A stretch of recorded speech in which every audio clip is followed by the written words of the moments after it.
When you're a ghost whisperer, friends don't expect you to bring wine or a decorative candle to their housewarming party. Instead, they expect you to come prepared with a stockpile of sage, a 5-pound bag of salt, and an iron poker.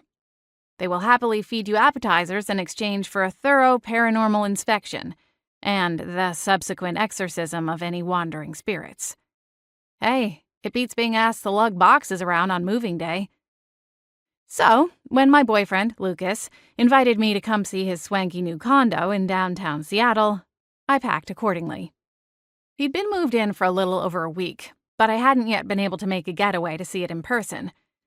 Seattle was a 3-hour drive from Beechwood Harbor and required a little bit of planning, considering I owned and operated a flower shop.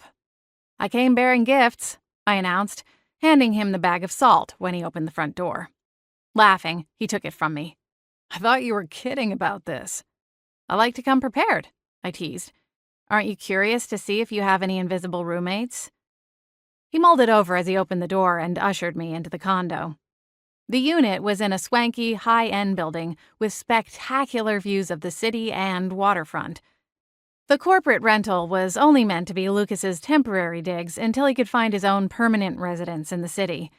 In the meantime, it was good to enjoy the high life.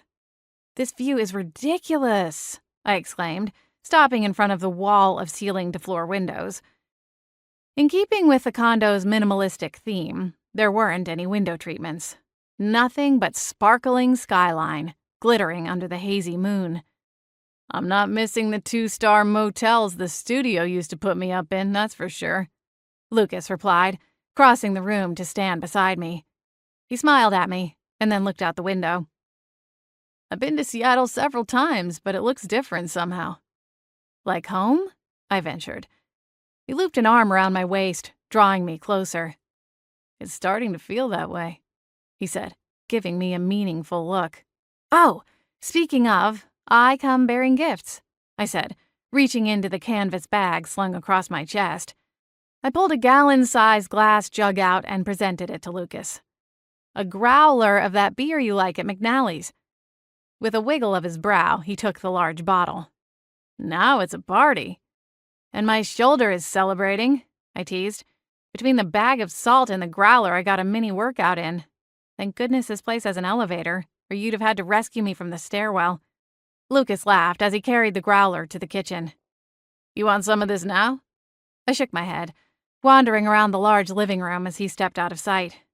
I'll get something at dinner. I think we have just enough time for a tour before we go, he said, closing the fridge. He spread his arms out as he rounded the marble-topped island and rejoined me in the living room. First impressions? Besides the view. What do you think of the place? I think it's...